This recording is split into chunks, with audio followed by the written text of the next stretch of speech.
반갑습니다. 여러분의 국사 완성자 유산입니다. 너무너무 반갑습니다, 선생님들. 자, 오늘은 이제 고려의 사회 파트, 뭐 크게 내용적으로는 부담이 될 게 없는데 딱 포인트적으로 알아두셔야 될 거 있거든요. 그래서 딱 시대별로, 이 계층별로 어떻게 삶을 영위했었는지 한번 알아보는 시간 가져보도록 하겠습니다. 자, 선생님들도 여기 있는 필기 내용 한번 보시면서 같이 따라와 주시면 되겠습니다. 한번 가보도록 할게요.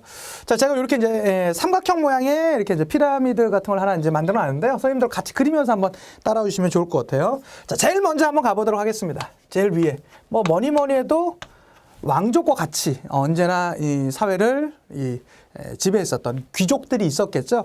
이 고려의 귀족은요, 나름의 이제 시대적 흐름이 있지 않았었습니까? 뭐 흔히 우리가 귀족이라고 하지만 원래 고려에는 제가 이거 뭐 고려 처음 시작할 때 말씀드렸던 거 누구누구가 있었죠? 일단 호족이 있었고요. 그쵸? 이 호족에서 뭘로 내려왔다? 문벌 귀족이 있었었고요. 그 다음에 문벌 귀족에서 물론 무신들이 잠깐 한 100년 정도 집권했던 적도 있었지만 권문세족도 그 다음에 등장했고요. 그 다음엔 새롭게 성장했었던 신진사대부들이 있습니다. 근데 중요한 건 뭐 이들의 흐름, 이건 우리가 뭐 정치 파트에서 여러 번 했던 거니까 바로 여기에 있는 이 귀족들의 어떤 생활을 했었는지 제가 하나 여쭙겠습니다. 고려가 귀족 사회입니까? 맞습니다, 선생님들. 귀족 사회예요. 고려가 귀족 사회인 것은 그 증거가 바로 뭐가 있냐면 정치적인 특권과 경제적인 특권이 같이 있었기 때문이거든요. 자, 정치적인 특권으로는 뭐가 있었습니까? 음서 제도라는 제도가 있었습니다. 음서라는 게 있었어요. 그러니까 내 아버지나 할아버지가 5품 이상의 고위 관료면 나는 시험 없이 그냥 관리가 되는 거예요. 또 하나. 음서와 함께 경제적인 특권도 같이 받았거든요. 그걸 뭐라고 하냐면 공음전이라고 합니다. 공음. 그래서 이쪽에 있는 이 음서 플러스 공음. 정치적인 특권과 함께 경제적인 특권을 함께 받으면서 이들은 자신의 있는 그 사회적 지위, 사회 경제적, 정치적 지위를 계속 자손들에게 세습할 수 있었다라는 것들. 그렇게 봐주면 되겠죠. 그래서 그러한 게 당시에 이제 귀족층이었었다. 특히 음서제도, 공음제도 이러한 용어들 한번 기억해 두시면 간단하게 한번 정리가 가능할 것 같습니다. 물론 뭐 무신집권 시기를 겪으면서 좀 어려움도 있었었지만 그럼에도 불구하고 이 귀족 그 당시에 사회 지배층에 대한 것들은 쭉 유지가 되고 있었거든요. 그런 것들 봐주시면 좋겠고 또 하나 이제 봐주셔야 되는 게 여기 있는 이 음서가 조선시대 가면 어떻게 됐을까요? 범위가 상당히 축소가 되었었고요. 또 하나는 뭐냐면 이런 거예요. 당시에 이 고려 사회만 하더라도 야, 너 지금 관리 어떻게 보게 됐어? 너 과거 시험 봐서 왔어? 음서로 왔어? 나 음서로 왔어? 이렇게 하면 와, 너 그렇게 좋은 집안이야? 야, 잘 좀 부탁해. 요거 있었거든요. 근데 이게 만약 조선시대로 옵니다. 조선시대는 일단 신진사대부들이 만드는 사대부 시대죠? 그러니까 어떻게 됩니까? 이제 살인대 시대 아닙니까? 야, 너 여기 과거 어떻게 왔어? 나 음서로 왔어. 나 뭐 왔어. 뭐 안 돼? 낙하산, 실력도 없는 게 꺼져 이런 식이에요.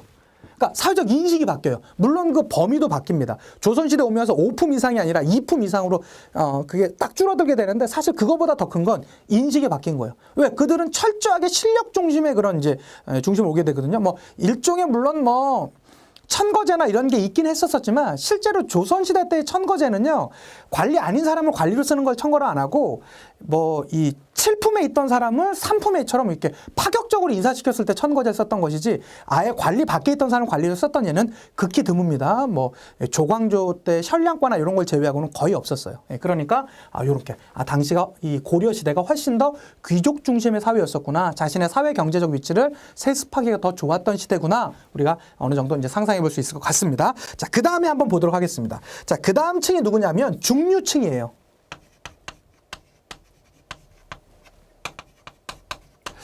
자신들은 귀족으로 올라가고 싶은데 실제로 올라가지 못했었던 이들이 있었겠죠. 자, 이 중류층들은요, 흔히 어떤 일들을 주로 맡았을까요?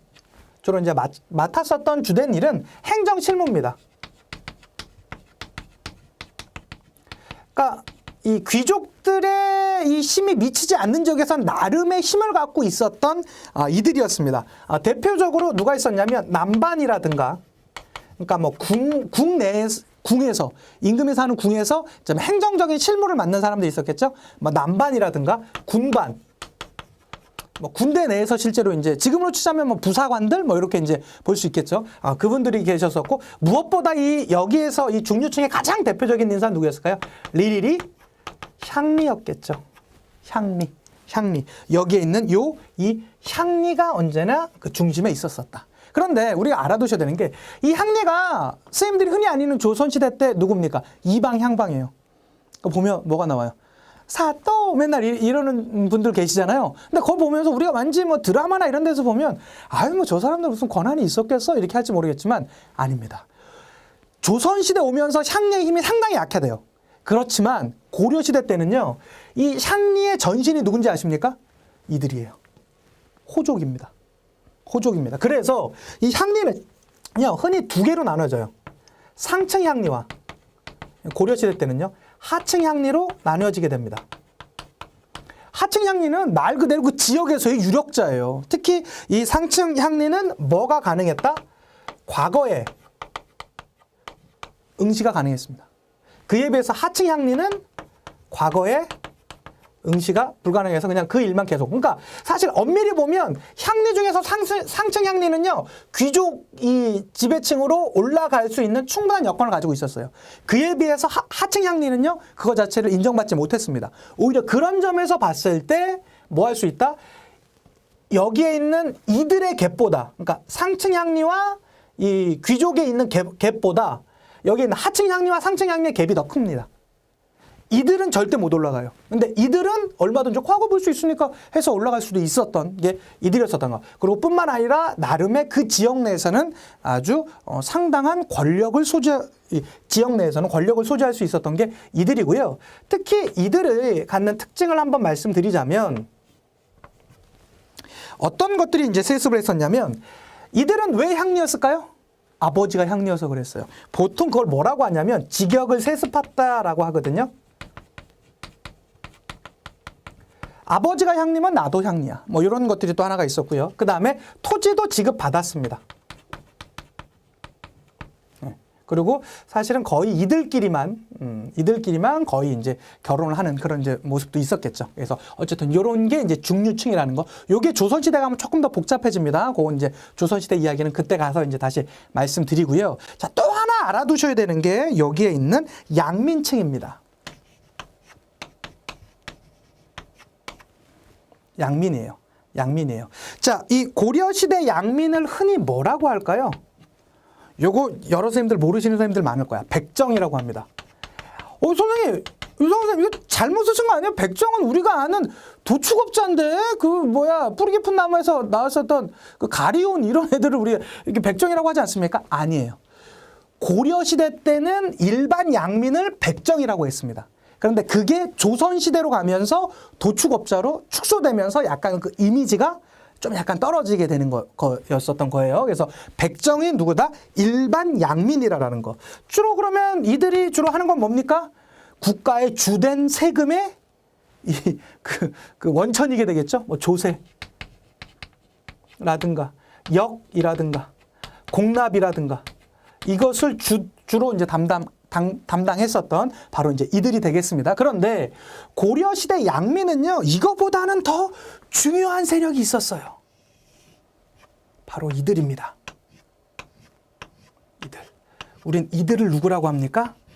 이들 꼭 기억하셔야 됩니다. 그들 우린 누구라고 하냐면 향, 부곡, 소라고 합니다. 제가 98학번이거든요. 98학번 이전에 역사 공부를 하셨던 선생님들. 그러니까 저도 제가 그렇게 배운 마지막 세대예요. 왜 그러냐면, 향, 부곡, 소를 제가 중고등학교 때는 뭐라고 배웠냐면 천민집단이라고 배웠습니다. 그런데 이게 바뀌었어요.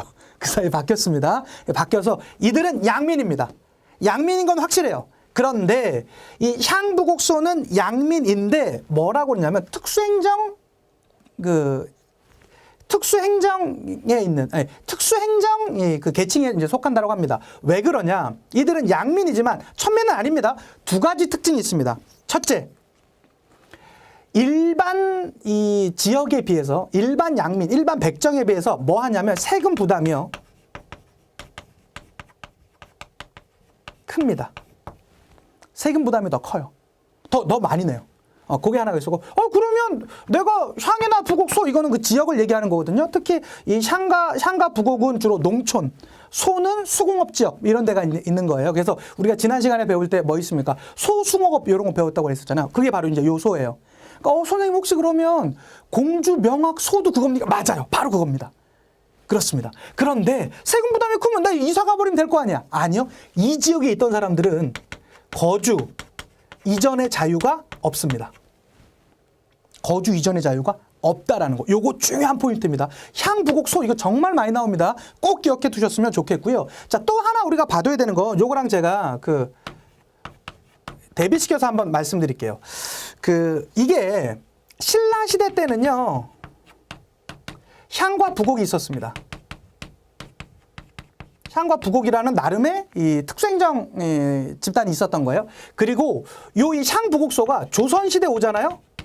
아예 사라집니다. 그러니까 이렇게 기억하시면 돼요. 자, 신라시대 향, 부곡이라는 말이 나와요. 그러니까 그냥 향, 부곡이라는 단어가 나와요. 지문에서. 근데 소가 안 나와. 그러면 신라시대일 가능성이 높습니다. 그리고 향, 부곡, 소라는 단어가 나와요. 이건 그냥 100% 고려입니다. 그리고 향, 부곡, 소가 소멸되었다라는 표현이 나오면 그냥 뭡니까? 조선이에요. 그렇게 시대 구분을 하셔도 좋습니다.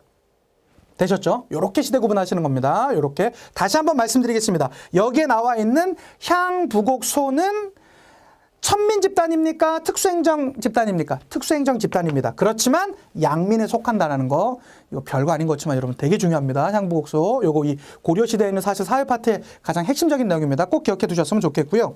또 하나 제일 이제 밑에 누가 있습니까? 천민 집단이 있겠죠. 뭐 천민 집단은 여러 계층이 있지만 뭐님에도 천민은 누굽니까? 노비죠. 노비가 있을 것입니다. 자, 천민에 있는 이 노비 한번 구분해 볼까요? 우리는 흔히 노비라고만 생각하면 딱 그것만 해요. 야, 마당새야, 마당 쓸어라 라만 기억하는데요. 그거 아닙니다. 사실은 노비도 크게 두 가지로 나눕니다. 국가에서 갖고 있는 노비가 있었고요. 그걸 공노비라고 합니다.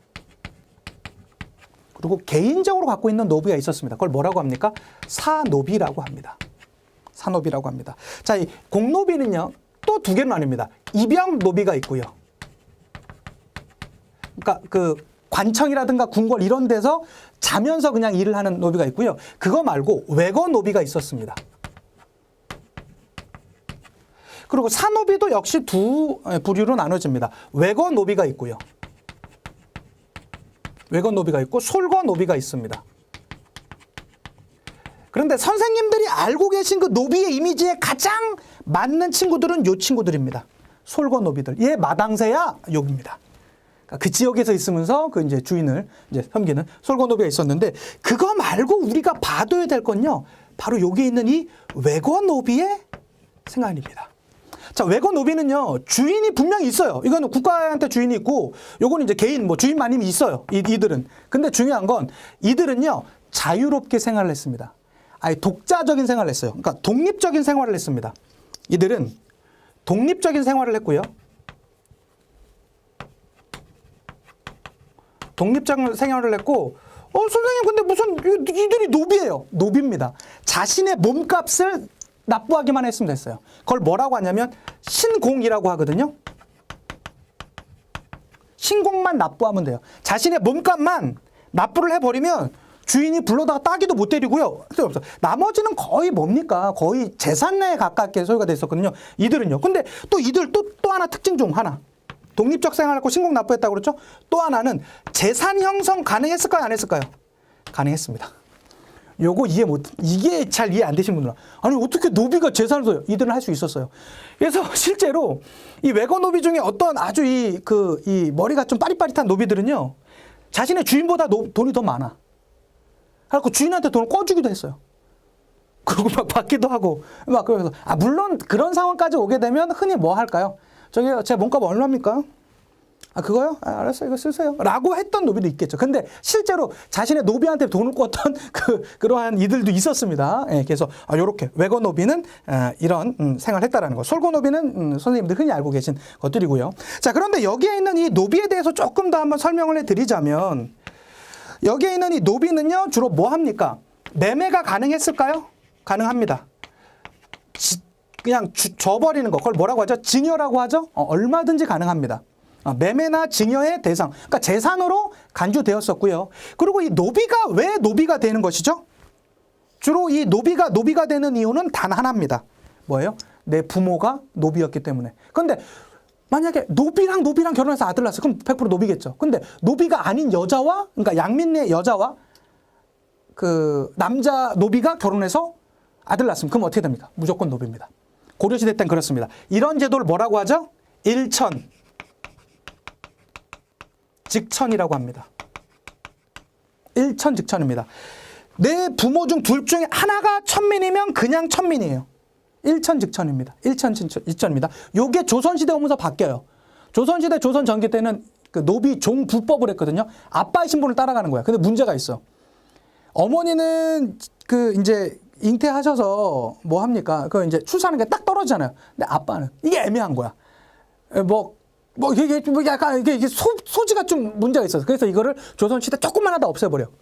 그러고 시간이 더 지나면서 그 조선 후기 때 가면 노비 종모법이라는 게 있습니다. 그러니까 노비는 엄마의 신분을 따른다라는 거예요. 그러면 만약에 그 아빠가 노비고 엄마가 양민이에요. 그러면 그 자식은 어떻게 됩니까? 양민이에요. 왜? 엄마를 따르니까. 그렇게 이제 됐었던 시대도 있었는데요. 고려시대 때는 어쨌든 일천직천입니다. 아빠나 엄마나 둘 중에 한 명이 바로 천민이면 그냥 바로 천민이에요. 그러니까 이러한 것들이 있었다라는 거 한번 기억해 두셨으면 좋겠고요. 요거 말고 우리가 하나만 더 정리하고 갈 게 있습니다. 조선 이 고려의 이 사회 파트에서 정말로 이 중요한 파트가 뭐가 있냐면 이 여성의 신분이 있거든요.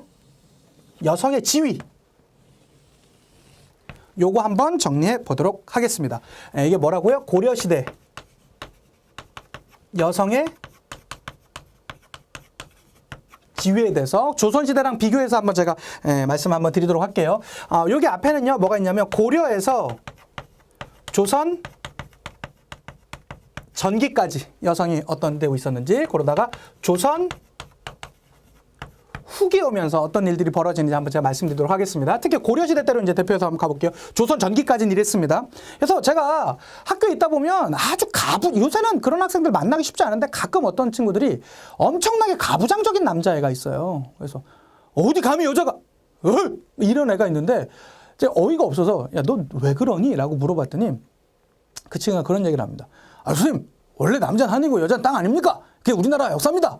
역사 선생님 저한테 그러더라고요. 그래서 내가 야, 이 바보야. 내가 했었죠. 너 그거 잘못한 거야. 아닌데요. 저희 아버지가 그렇게 아니야. 내가 얘기해 줄게. 그리고 요거를 알려줬어요. 이게 뭐가 있었냐면 그거는 실제로 조선 후기 중에서도 일제시대가 우리한테 호주제 이런 그러한 잘못된 제도 때문에 그랬던 거지. 원래는 고려시대 조선 전기 때까지만 해도 여성의 사회적 신분이 절대 낮지 않았습니다. 그 증거를 한번 보여주도록 할게요. 자, 이때까지만 하더라도 이 고려에서 조선 전기 때까지만 하더라도 남여가요.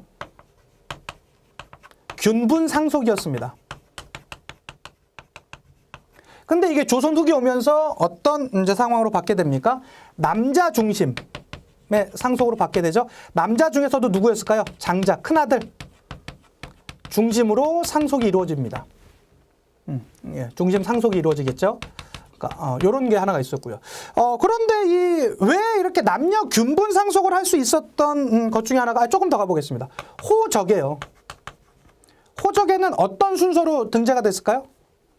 출생순입니다. 출생순. 그런데 이 조선 후기 때 오면서 호적은요. 어떻게 됐을까요? 남녀순입니다.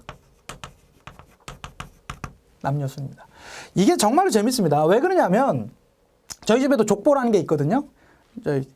저는 개인적으로 우리 집안이 조금 의심스러워요. 왜 그러냐면 우리 사촌 형들이 좀 약간 이 좀 흔히 말하는 광대끼 이런 게 많아요. 그래서 막 저기 뭐 기타 전공하는 형들도 있고 전 사실은 그런 예능 분야 부정하지만 우리 사촌들이랑 만났을 때 우리가 이제 문화유시 충경국파 31대 손이라고 해서 뭐 고려의 개국공신이고 뭐 한참 배웠습니다.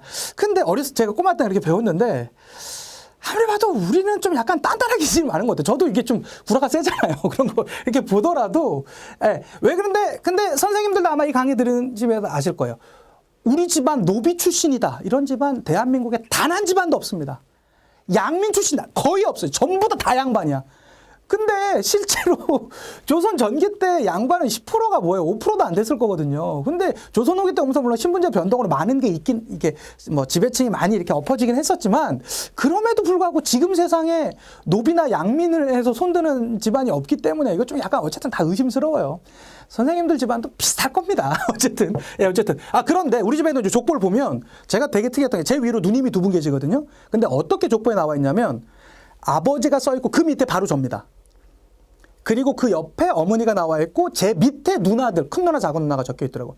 저는 어렸을 때 그걸 보고 되게 충격에 빠졌습니다. 아니, 내 누나들인데? 주민등록등본을 띄워보면 누나들이 출생연원에 빠지니까 또 이렇게 있잖아요. 제가 제일 밑에 있고, 제 막내니까. 근데 아니더라고. 이거 보고 되게 충격적이었는데, 이때는 그게 당연했던 겁니다. 그런 게 또 하나가 있었고요.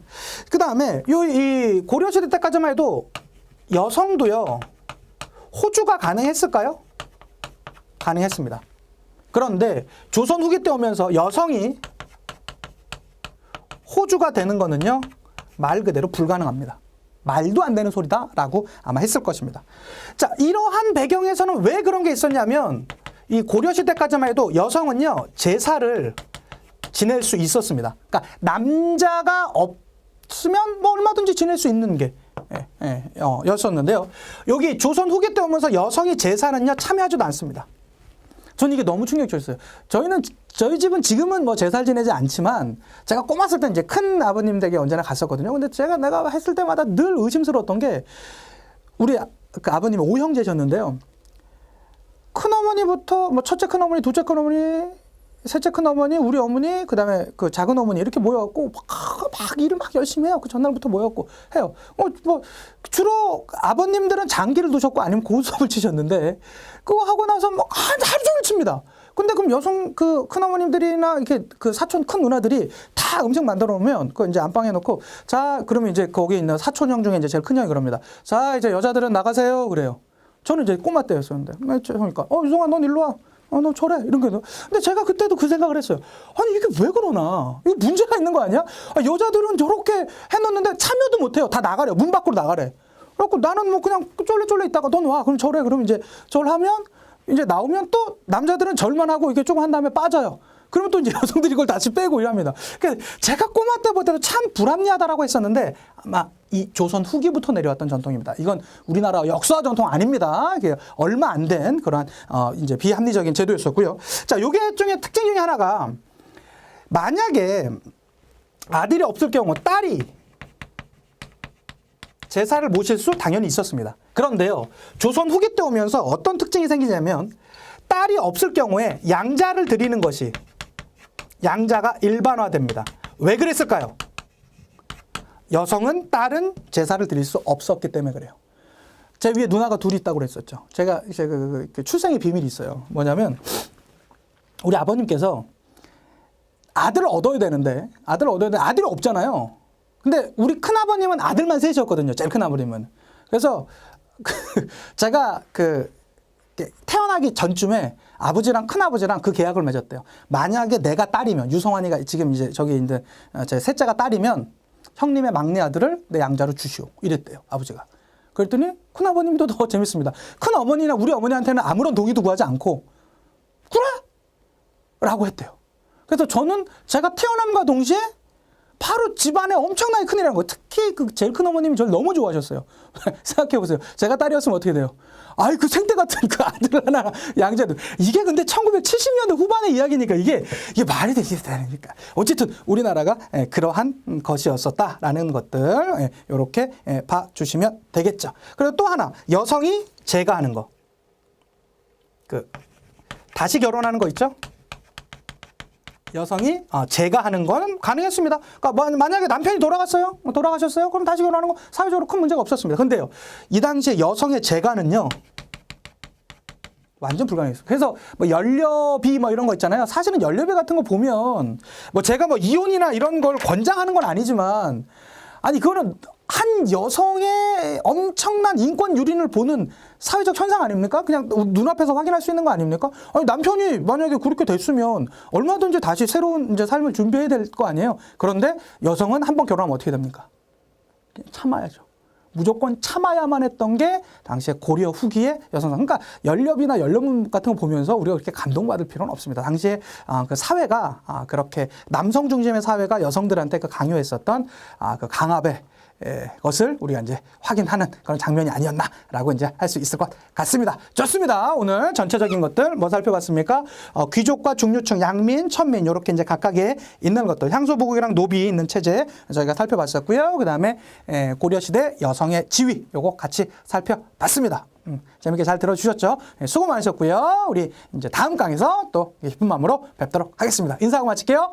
역사가 완성되는 그날까지 완!